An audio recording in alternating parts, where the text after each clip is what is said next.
And so I think these words, while they're not maybe, appealing on a large scale, gentle and befriending, it is the relationship. It's, there are these points that we meet through trauma, particularly through medical trauma, where we realize like this is the only home that is a constant throughout the entirety of my life. Welcome to the Medical Trauma Support Podcast, the show where we shine a light on the hidden impacts of medical trauma, explore tools for healing, and empower you to take control of your health journey. I'm Sarah, your host, a passionate advocate for trauma-informed care, somatic healing, and compassionate conversations.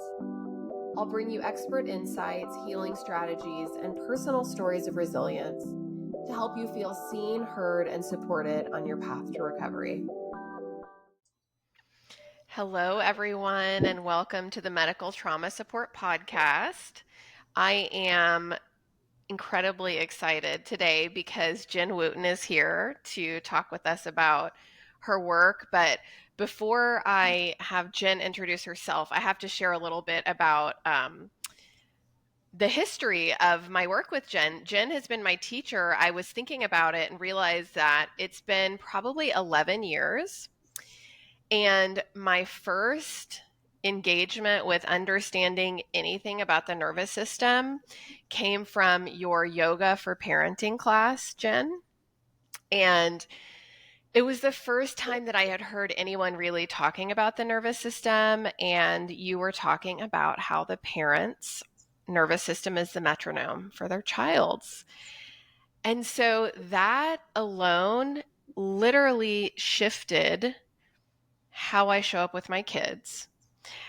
And then I continued to be your student, both in your yin yoga classes, but, I took Jenn's trauma-informed yoga teacher training, which was, Jenn, like 95% about the nervous system.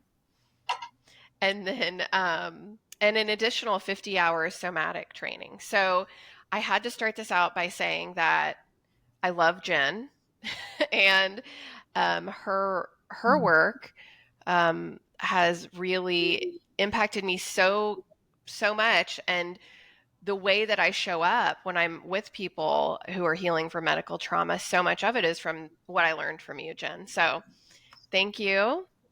And I'm so glad you're here. Yeah, thanks. It's good to be here. Mm-hmm. It's good to be here. As you were talking, I just had all these little sort of flashes of memory of being with you, and not only your growth but also my growth, right? Because we were both moving along a timeline together, not staying static, but growing and shifting in perspective and awareness and knowledge. So yeah, thank you for that. So yeah, I'm a certified yoga therapist. I've been studying somatics and mindfulness and movement and yoga for about 30 years now. And I've been teaching yoga for about 20 years. And when, I started working as a yoga teacher and working with bodies, and especially working one-on-one with bodies, I began to experience things that I hadn't really been prepared for in my training. So certain bodily experiences, emotional release, movements, shaking, things like that, shifts in the nervous system that I didn't know at the time were the nervous system. And so I really found myself kind of bereft from my training and working with bodies. And so at the time, nobody was talking really about trauma. Nobody was really talking about the nervous system in my field, even yoga and yoga therapy. And so I went to clinicians, found two wonderful teachers, my teachers, Kathy Kane and Steve Terrell, who are both somatic experiencing practitioners. Steve teaches the experience-based brain, which is all rooted in polyvagal theory and understanding how our brains are wired by experience and shaped by experience. Kathy Kane is an incredible clinician who is really also rooted in polyvagal theory and one of the smartest, most intuitive people I know. She has this amazing knack for being able to match this really deep intuition with this incredible skill set and knowledge and weave those together so seamlessly in the way that she teaches. So I feel really very grateful. And so at the time that I really started to study trauma from clinicians, I was also doing a lot of my own healing work and doing that via work with non-dual teachers, non-dual spiritual teachers, and in several indigenous shamanism traditions. And so I really found this kind of broad approach to trauma that I've really condensed into understanding how stress affects the nervous system, and really from our perspective, and from the Viasomatic method perspective, which is this methodology that I've created around that skill set, is trauma is an incomplete stress response. And so that's the work I'm doing now. Yeah, that's so beautiful. And I love that a lot of that was your own lived experience, because I think that sometimes that can get lost. Like the importance of lived experience can get lost sometimes. And so it feels so impactful when we know in our own bodies what it feels like to be in that healing journey from a trauma. Yeah, I've discovered now there's a real common thread in people who do trauma trainings, which is that your trauma training is traumatic. And in it, you really discover that trauma isn't something that other people have. Right. Right. Right. It's like, oh, trauma is sort of this group of people who have experienced police brutality, or this group of people who have, come back for more, this group of people. And then you realize, oh, it's also me. And Yes. it's a real jarring and humbling experience, but it really does reorient the way we move through the world. And certainly for me, the way that I move through the world as a practitioner, right? I don't move through the world as an expert, right? In this field, though I have a great deal of experience, I move through the world as a really as a traveler, right? As a traveler through the experience of healing from the body. Yeah, as a human, very much as a human. And that's one of the things that I love so much about peer support, and why medical trauma support was really built on a combination of peer support and somatic practices, because peer support's about two humans coming together who have had lived experience of challenges. And if you live long enough, you will experience stress and trauma and hard things. And so, I don't know, just knowing that there are these beautiful, gentle, loving ways that we can heal by turning toward the body makes it feel less scary to me that these things are going to happen in life, because I have the lived experience, as well as, done so many trainings, read so many books, that we can heal. And to me, the wisdom's in the body. Like we build that nervous system capacity to start to turn towards ourselves, and to start to step into befriending our body. Sometimes for the first time in our lives, sometimes it's a medical trauma that kind of pulled us from there. But for many of us, it's the first time that we're getting to befriend the body. So I know this is like your whole area. So yeah. I love that you're using the words gentle and befriend. I think there's such an ethos. It's very easy to sort of look at this all of this work that's really rooted in evolutionary wiring, right? How we've evolved as a human animal, as Homo sapiens for 300,000 years, right? Like these bodies are very, very old old software running new operating systems, right? Or old hardware running new operating systems. And so it's really rooted in just evolutionarily how we're wired to meet and navigate the world and survive the world. It's also rooted in, of course, modern neuroscience and polyvagal theory, which to me is fascinating, because it really lines up with how the ancient yogis spoke about the mind, the body, and the energy body. It's pretty incredible. But we live in an ethos. When I quite often, when I look out into the world, and I see this work with the nervous system, there's a lot of conversation around biohacking, nervous system hacking, and this work around this optimization, right? And we're still looking at the body as a machine, right? Not as a relationship. And so I think these words, while they're not maybe, appealing on a large scale, gentle and befriending, it is the relationship. It's, there are these points that we meet through trauma, particularly through medical trauma, where we realize like this is the only home that is a constant throughout the entirety of my life. And it's working to protect me. It is working to keep me alive. It is wired for that. And now it's my turn to turn back in, understand how this software works, right? And work in allyship with it, right? Yes. To really begin to rebuild a relationship. And quite often it's very easy, especially culturally, to be estranged from our bodies. And I tell people that, it's like when we come back to our body, it's like if you have like an estranged, relative, and you come back after a long time and sit down and have a conversation. You're like, oh, I remember why we're estranged. Yes. I remember why I stopped talking to you. And so we need a skill set, right? Yes. So this is where the facilitator comes in, right? It's like, it's like going to, therapy with couples therapy, right? Or with a family member. It's like, we need a facilitator to begin to translate that conversation and help rebuild trust in that relationship.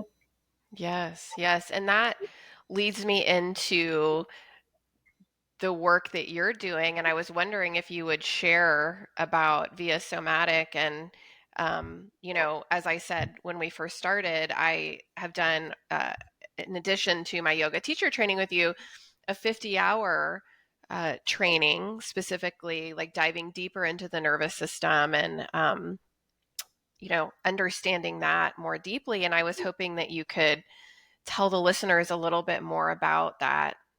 Yeah, well, it's Viasomatic is really rooted in a methodology that's been created over through my work with somatics, through understanding polyvagal theory, which is really an understanding of the hierarchy of our stress responses, like how our stress responses show up, what they look like, what they feel like, how they feel physiologically, what our thoughts and behaviors and actions are around those. And really just, looking at kind of evolutionary theory and how our nervous systems were wired and how to return back to balance and homeostasis. So it's built really on four simple pillars. One is just teaching people how to self-regulate. And there's a little confusion. We use the word now. I think more people understand the word self-regulation, regulate the nervous system, but there's a misunderstanding that's the end all be all, and it's actually not. Self-regulation does not always discharge a stress response, and certainly not a trauma response. It's not really a tool. It's a tool to be able to begin to dial down and manage, right? So we begin to feel, for instance, if there's a certain, sound that is a trauma trigger for me that, when I experience that and it's, I'm in a place where I have to just kind of hold it together, right? For me, there's a, I have medical trauma, and there's a sound whenever I call my auto body shop, and it put me on hold, and it's this pinging sound, and it sounds just like the sound of the ICU button, right? So that's a very early experience of having a sister in the ICU in a coma. And so that hits me, and I've got to, I got to be on the phone, I'm driving, whatever's happening, so that ability to self-regulate, to go, okay, I'm feeling something, even before I knew that was the trauma trigger, right? Because sometimes we don't even know, right? We just know, whoa, something's just happened. And so the ability to go, okay, let's dial that back.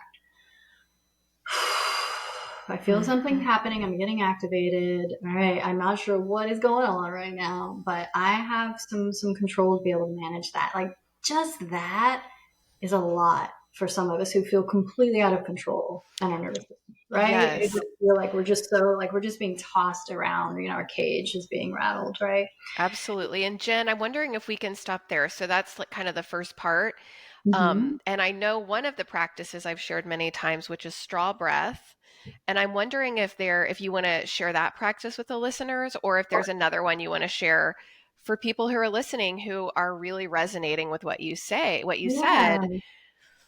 Yeah, let's do it. So straw breath is it's one of just the simplest ways we can begin to turn down the activation. Yeah, and the way that it works, just the little nerdy bits, is that when we exhale more deeply, right, as we exhale, our diaphragm comes up, it puts a little pressure on the heart, it slows down the heart rate, right, and then turns on, stimulates that parasympathetic nervous system, which pushes us more towards feeling kind of calm and in control, right? And the other part of the nervous system that gets activated is that like must move toward, away from, or freeze, deer in the headlights and a threat. Simplest way to put it. So that straw breath just starts to go, oh, okay, I can turn down this activation a little bit. It's so great, it's so easy. We can do it. We can do it like on the down low, right? It's like, I can be standing in a college in my current situation, right, like a college prep meeting, and which brings all the feels, right, as I watch Yes. my 17-year-old getting ready to move out in the world, and go, yeah. So real simple, we just inhale through the nose, we exhale through the mouth like we have a straw. The exhale is long and deep, and it just slows down the breath. Yeah, we'll do 3 together. We'll inhale.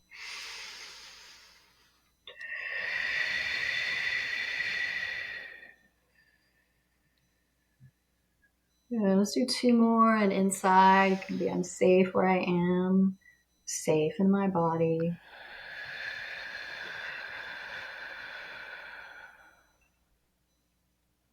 One more, I'm safe where I am, safe in my body.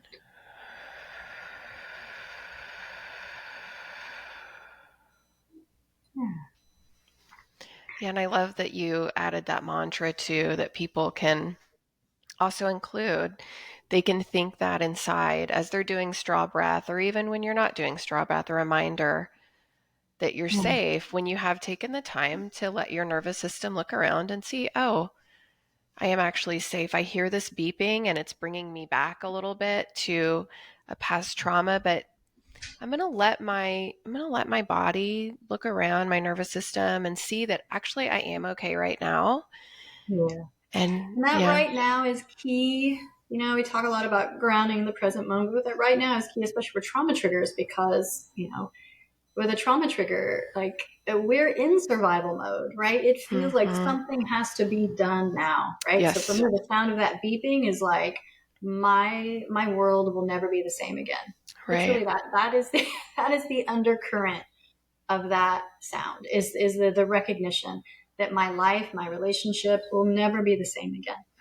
But that is not the reality when I'm on the phone having a conversation on hold with my auto body shop, right? Right. And we are all familiar, those of us who've experienced trauma, with what this feels like, right? And so when the reaction is greater than the experience, right? Or outsizes the experience. And so it's a way to just dial down, de-escalate, right? And just put the brakes on that activation, so we can address what's there in front of us. But that doesn't heal a trauma response. And that's a real misunderstanding, right? Self-regulation and self-regulation. It does help us build a more stable nervous system and feel more in Yes. control of our lives, which is everything, right? That was a huge piece that I was going to say, is it gives us a sense of agency. It Absolutely. it gives Love us that. some freedom, yeah, to be out in the world and to know that we have the agency to help ourselves in that Yeah. moment. Yeah. I mean, we feel like, okay, this thing that is, felt like before being in a fire station with all the alarm bells going on, I can go toggle the controls. I'm going to turn that alarm down, right? Yeah. So the second stage of the Viasomatic method, that second pillar, is really building the capacity in the nervous system, is building resilience in the nervous system. And this is really the ability to, in the absence of trauma triggers, to feel, activate our sympathetic nervous system, which is that move into action. Heart rate is up, breath rate is up, like, right? I'm feeling there's a sense of heat and movement and action and urgency, right? And maybe even confrontation in my body. This is where yoga is great. This is where so much of yoga is healing and we don't know. Everyone's like, why does yoga work? Why does yoga work?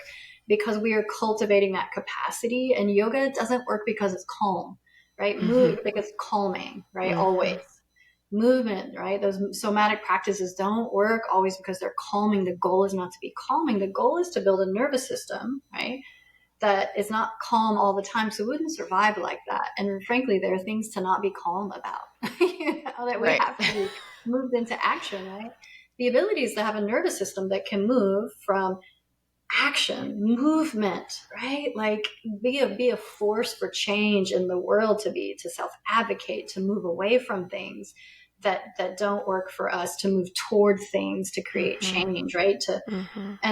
And the part that is not moving toward, that's not an urgency, that's not activated. And this is where this part of the nervous system, this rest and digest, is where like most of our bodily metabolic healing and restoration is coming from. And I always love to tell people this little tidbit. I think I shared it in our training. There's a anthropologist named Richard B. Lee in the 50s, and he studied indigenous people all over the world and on multiple continents. And he found that they were called the Kunsan people of the Western Sahara, which is ostensibly the hardest place in the whole world to survive.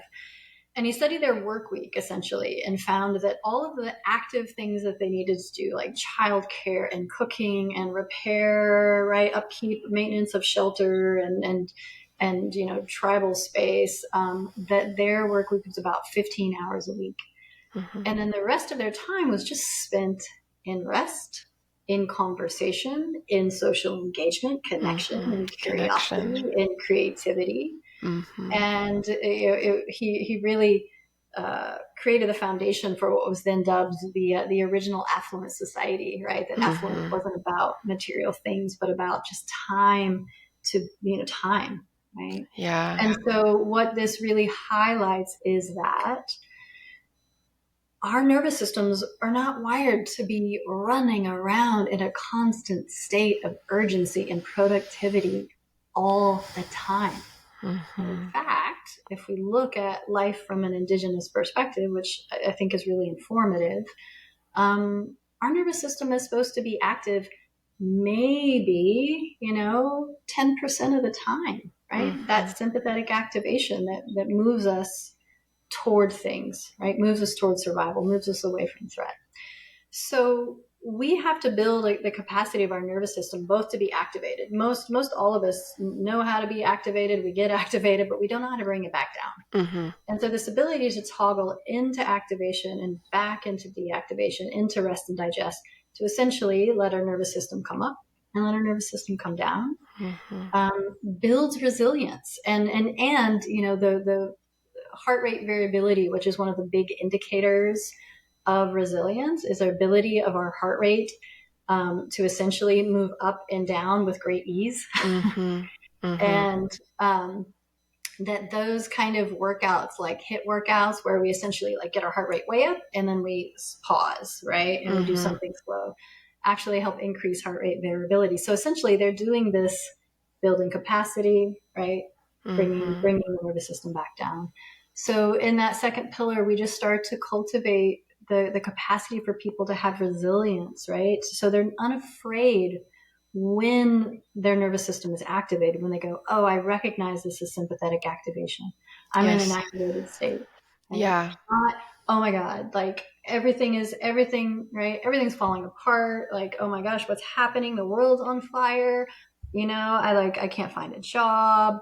My kid, this, whatever, right? It's like we look at the external stuff that we cannot manage because it's too big.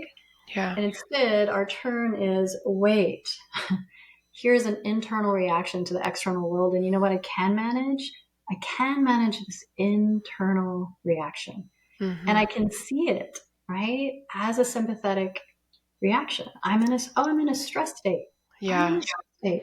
Well, and I think, Jen, about how, the people that are listening that have experienced medical trauma, about how impactful that can be on somebody's nervous system to have that lived experience that I can get into sympathetic charge and my body is able to get into parasympathetic. I can come down, and it takes practice. So for anyone listening who hasn't been able to have that experience, or who may, walk into a doctor's appointment and your nervous system is in full sympathetic charge, understandably, with your history, and then it feels like you're kind of stuck there and you're walking around thinking, I feel horrible and uncomfortable and anxious.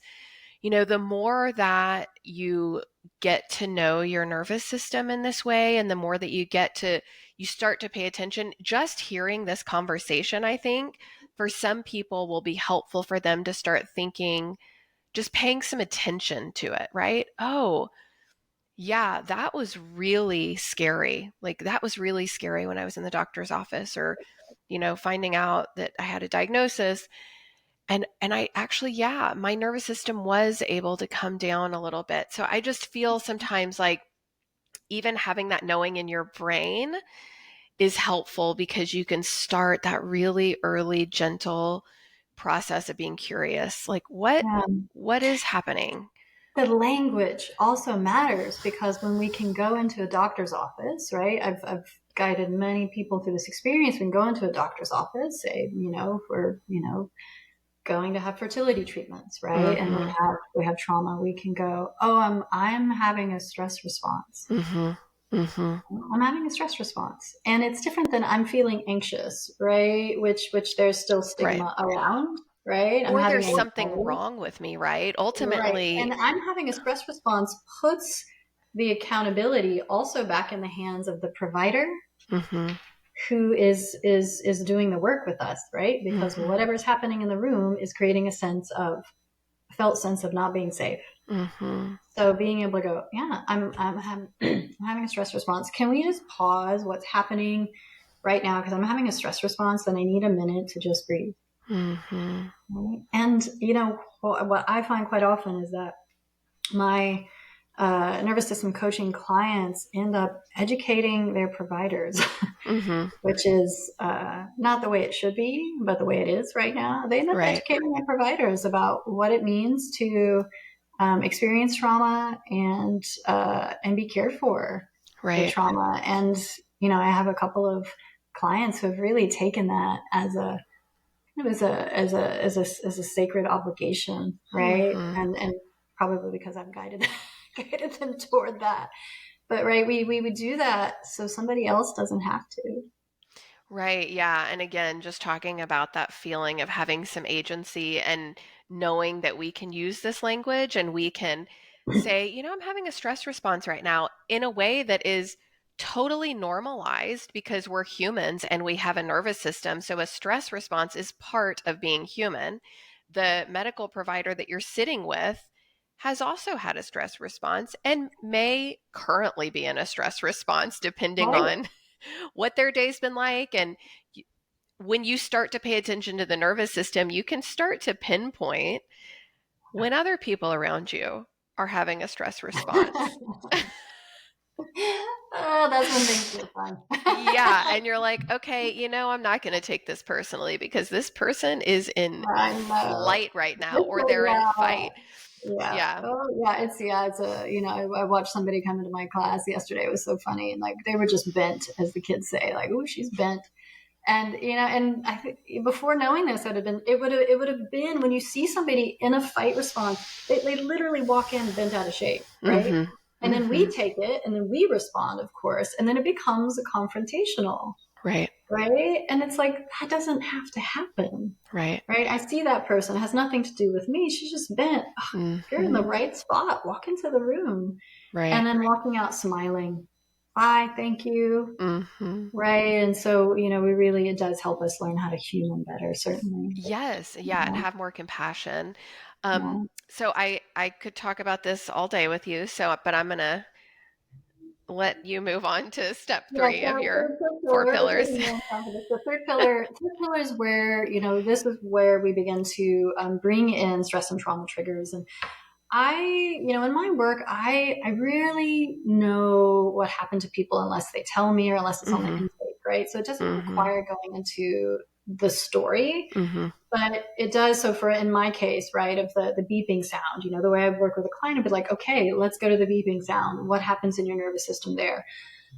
We have built the capacity to like, okay, let's do some movement, right? Like, and this is where we get real specific about what stress response are we in. Me in Mm-hmm. particular, I was sort of just in the freeze on the verge of collapse. Mm-hmm. And so for me, just, being able to kind of open up my breath, open up my diaphragm, do some curling and uncurling movements, right? If it was a fight Mm-hmm. response, I would be doing some pushing crossbody movements. If it was a flight response, I would be orienting or literally moving my body in ways that mimic running away. Right. And so that third pillar is completing the stress response. And Mm-hmm. if you take anything away from this, is that sympathetic activation is a stress response, right? When we Mm-hmm. have a stress response, it's kinetic. The stress that comes to the body, whether it's in small doses or big doses, micro or macro doses, it's meant to move us, literally Mm-hmm. move our bodies. It's Mm-hmm. kinetic. And the way that we move it from our bodies is by moving our bodies, right? Mm-hmm. This is where things like somatic experiencing, sort of mindfulness based, they get challenging because we can bring a great deal of awareness, right? To Mm-hmm. the fact that, yes, I'm having a stress response, but movement completes the stress response.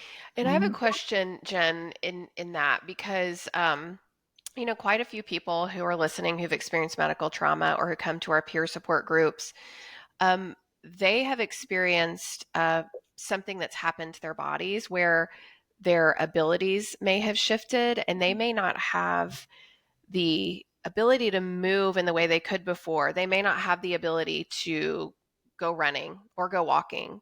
Yeah. So these movements can be done. This is really this methodology is about being able to do these movements from literally where you're sitting. We Mm-hmm. have whole chair programs for just being able to sit in the chair and do these movements. So as I'm here, right, I can orient, I can move my eyes to orient to external safety, right? What's happening in our ocular muscles affects what's happening in our brain, Mm-hmm. affects what's happening in our vagus nerve and it affects our heart rate. Being able to sit, I don't have to get up and, run out the door and down. I'm not a runner. Like I don't run unless something's chasing me. So the ability to, take a seat and be able to get my heart rate up and move and create this energy that's in the body that is kinetic, to be able to move that with very little output, Mm-hmm. is really how I developed this methodology. It's meant to be accessible for bodies who have limited movement. Um, Mm-hmm. so yeah, but just knowing that, any kind of really just like even getting up, stepping outside, orienting, looking to the trees. I have a yoga therapy client who had post-concussive syndrome, and anytime anything would come, there was a big autonomic nervous system response. And so just that ability to stretch the eyes, right? Mm-hmm. Stretch the eyes. So Mm-hmm. there are numerous tools that we Mm-hmm. have. This is where this is where being trained in this methodology, right, gives you you've got a real toolkit now Mm-hmm. of all of these things that you can start to apply and see how they work. So we have a big toolkit when we work with our clients. That's more than just awareness. It's more than just mindfulness. It's actual, literal movement, simple but powerful movements of the body. Right. And that is what helps begin to discharge that kinetic energy of the stress response. Mm-hmm. And we can do this on our own, but it's especially powerful when it happens with a facilitator in the Mm-hmm. relational field, because quite often trauma happens when we feel not connected to people, right? Right. We don't feel safe, or we don't feel connected, we don't feel attuned to. No one is no one is co-regulating with our nervous system, meaning that there's no one who's really like, I see that you're afraid. We're okay. We're Mm-hmm. okay. Mm-hmm. You're okay. Yes. Right. Um, and so the ability to be in the relational field, it should be noted in this context, is also affected by anti-anxiolytics and sedative medicines, Mm-hmm. which also, right, like though we need them, they contribute to medical trauma because they don't actually allow us to be in the relational field.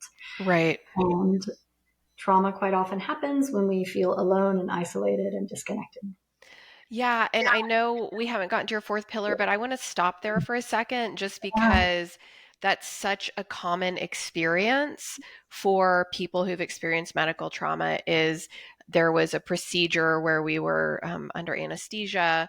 You know, I think that that's so important, and I wanted to maybe hang out there a little bit more. And I know that you, as a practitioner, have worked with a lot of people who've experienced medical trauma, and you worked with a lot of people who have that experience of the medical trauma under anesthesia. And I was wondering if you could talk a little bit more about that.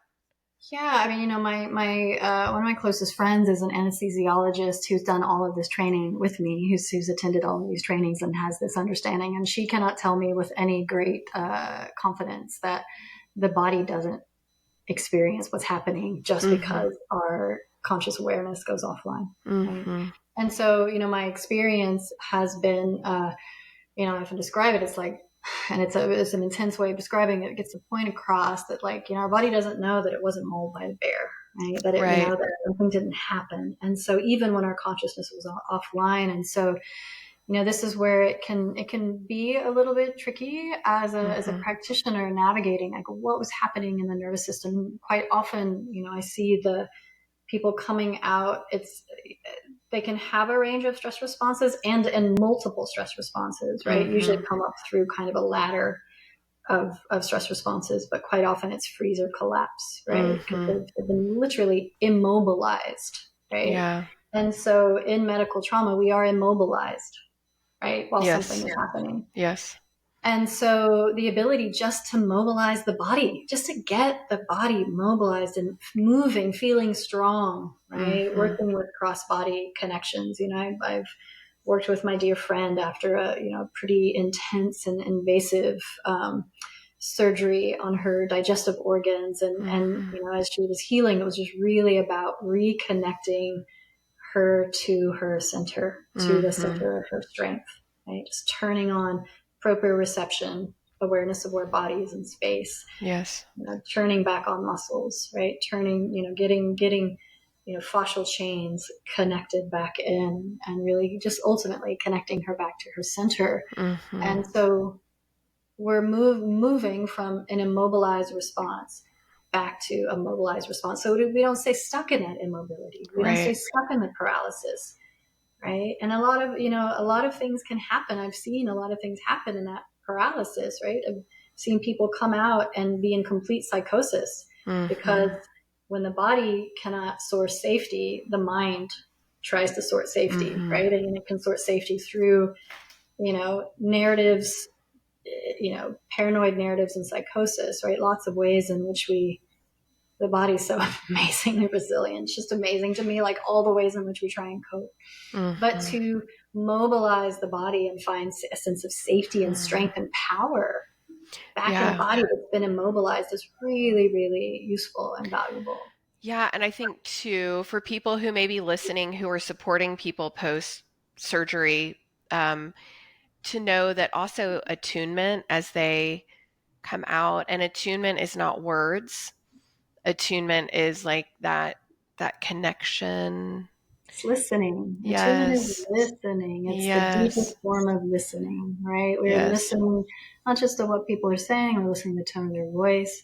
We're watching how they move. We're listening to, how their body's moving, how their heart, right? How they're holding things in their heart. And Yeah. that's a skill set that we're not particularly great at as a culture, but that we can develop. Right. And And we're yeah, slow, and we're slow. We're slow. Attunement is not fast, fast, fast. It's, yeah, that slow, that listening, that like intention. I think a big part of it is just setting the intention that you're there to attune to them and see how they're doing in a deep way without Yeah. many words. And it's really understanding that it's a 2 step forward, 1 step back. That people who are especially coming out of major surgeries, right? It's a 2 step forward, 1 step back process. Yes. And that we have to see it. And this is what happens in what I see in my work is that family members are like, there's one moment, there's a day of capacity, and they're like, oh, great, you're back. Here are all the things that I've been taking care of. Now you can, right? Right. Re-up your game. And then the next day is a step back, and it feels like a loss, right? Or just Right. everything's falling apart again. It is not, we cannot grit our way through healing, Right. recovering our nervous system from a traumatic experience. Certainly not when there has been physical injury, right? Physical Yes. injury to the body. So we can't grit our way through it. It has to be a relationship of solidarity with our own energy, our own capacity. Like today I have capacity, today I don't. I need to rest. Today it's going to feel really good to go to the grocery store. Mm-hmm. Today, not so much, right? Mm-hmm. Today I'm going to do a load of laundry, and maybe I'll fold it. Mm-hmm. And then the next day I don't have that capacity. So really just watching, and if we push too much, we push the nervous system over its edge of capacity, and we lose whatever gains Mm-hmm. we've made. So we really have to respect that capacity forward and back and forward and Yeah. back, right? And It's like I think it's important too that we acknowledge that it's a privilege when we're able to do that because, 100%. I was raised by a single mother who, if she had had a procedure, she didn't have anyone coming in to take care of the kids and wash the clothes and cook the food. So, yes, if you are lucky enough to have the space to heal and rest and listen to your body and your capacity, do it. And if Yeah. you Well, and then, don't, have some compassion for yourself because we are not yeah. all privileged enough to be able to slow down, unfortunately. And this highlights, right? Whenever I do a training, I don't teach anyone this subject without talking about the sociological roots of trauma, Mm-hmm. and the fact that all of us with certain privileges or with less are trying to essentially do in the world, um, as individuals what people used to do with giant support systems. Right. Like our hardwiring, like you talked about our bodies, our Right.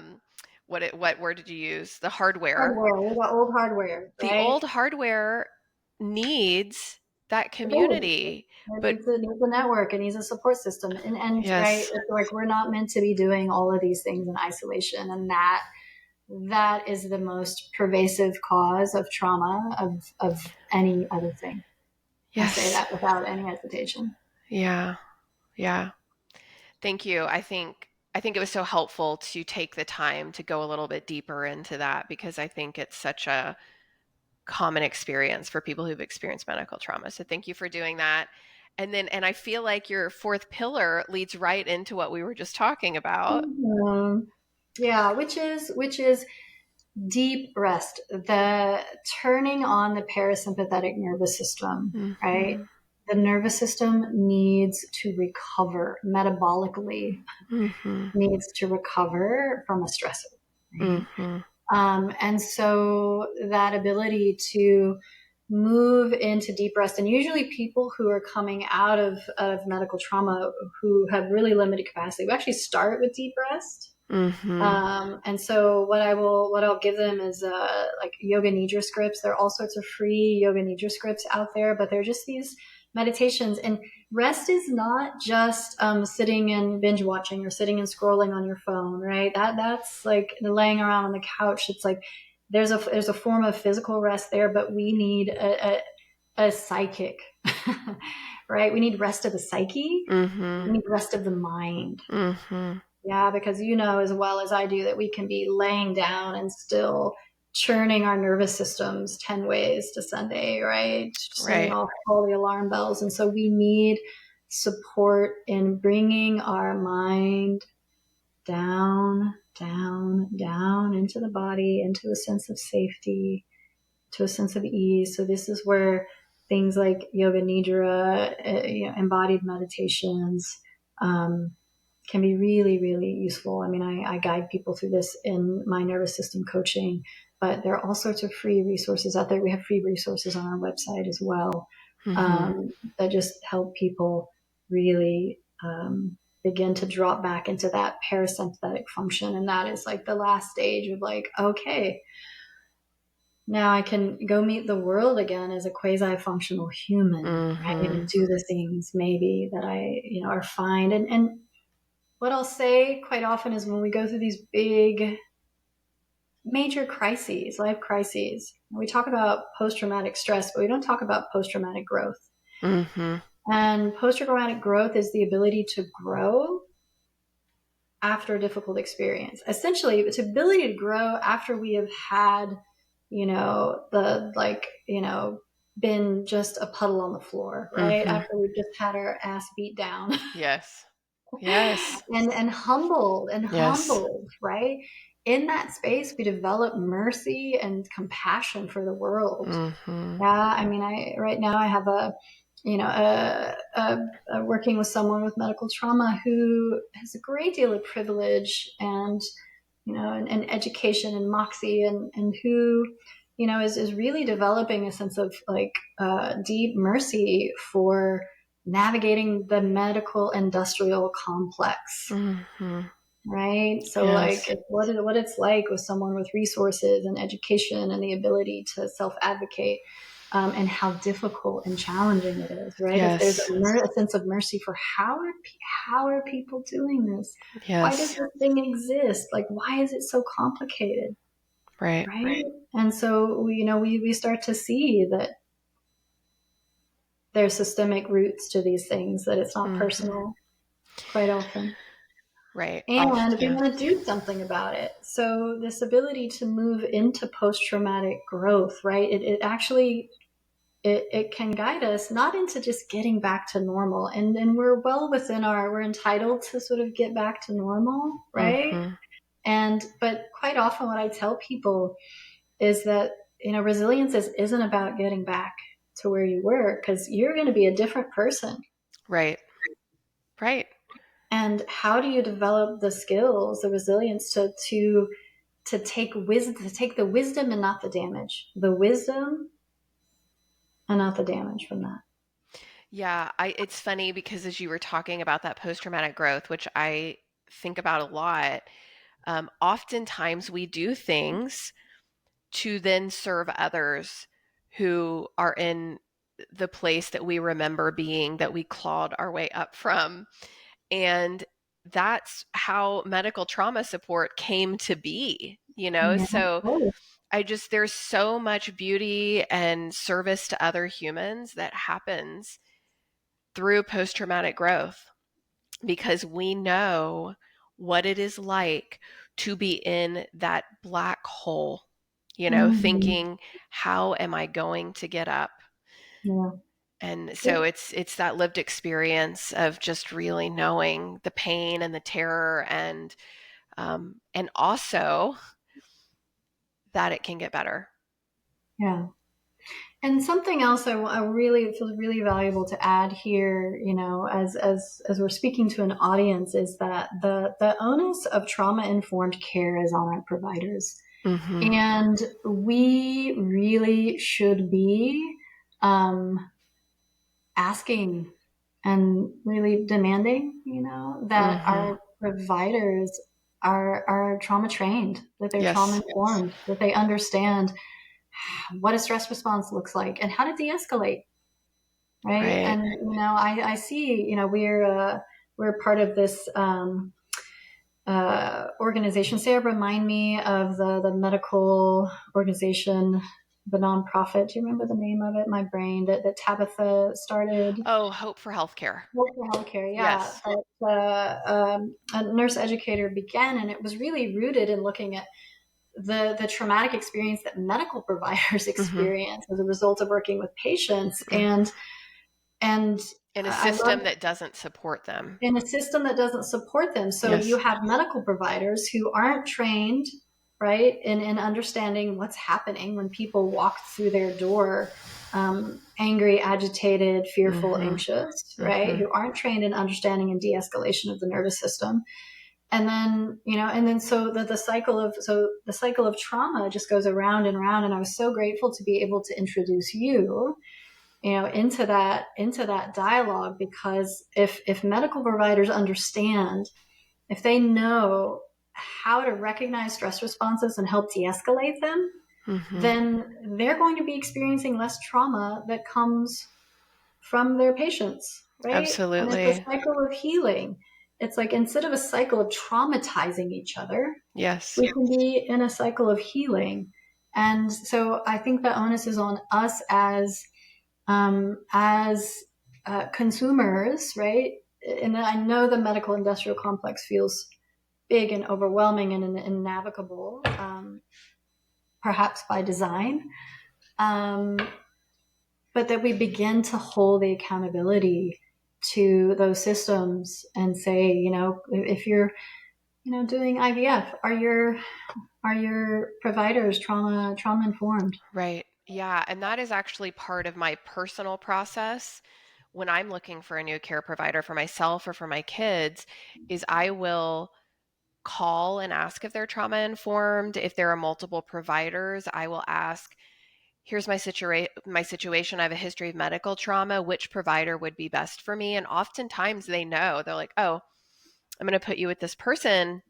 And, you know, it, you're not going to 100, it's not going to work every single time, but it is so helpful. And again, it feels like you have more agency when you do that, and you're advocating for yourself even before you step into their office. Yeah. And as consumers, we can make that the norm. Like, that's where we Right. have some power to change systems, Right. right? To say, yeah, if I have a choice of providers, I'm going to choose the provider that's trauma informed. Yes. And I've Yes. trained medical providers, medical doctors, ER doctors in these skill sets, Mm-hmm. and it changes the way they experience their work, right? Absolutely. They have Absolutely. agency, right? They're Yes. they're not just in a confrontational, or right. They can help guide their patients, right? Yes.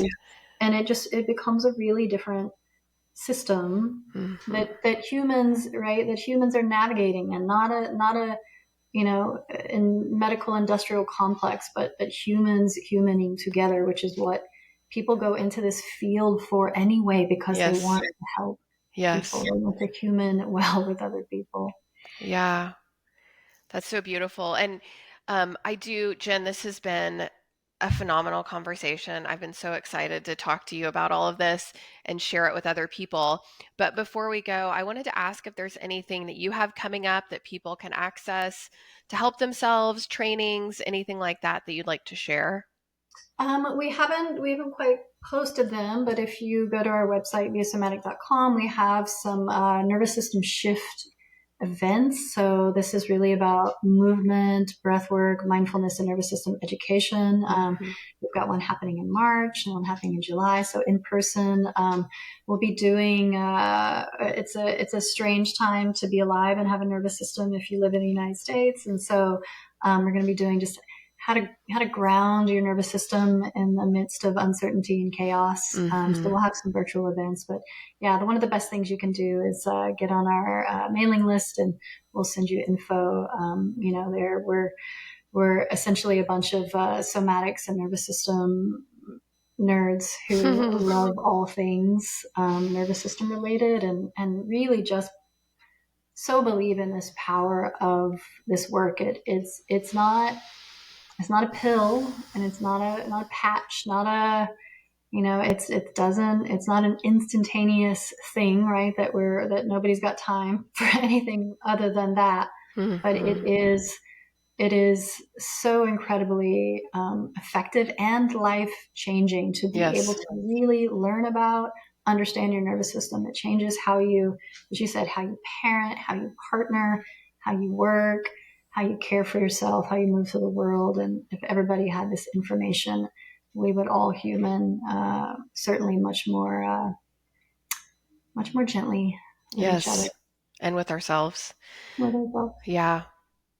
Thank you so much. And I have to say that I am a person with the lived experience of using this it as really like the foundation of my healing from my medical trauma. So thank you. Thank you so much for being here. For everyone listening, I'm going to put the Viasomatic link in the show notes so you're able to access that and go check out what Jenn's working on.